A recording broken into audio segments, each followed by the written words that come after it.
पिछले 72 सालों में हर एक कश्मीरी बच्चा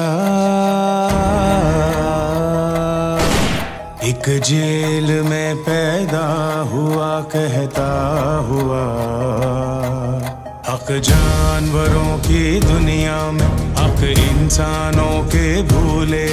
दुनिया वाले चुप बैठे हैं, जालिम की रस्सी खोले। है जुर्म मेरा पैदा होना, तो जुर्म किया है मैंने। क्या जिंदगी मैंने जी होगी, बस जुल्म सहा है मैंने। अपनी ताकत में झूल गया, ये बात तो जालिम भूल गया।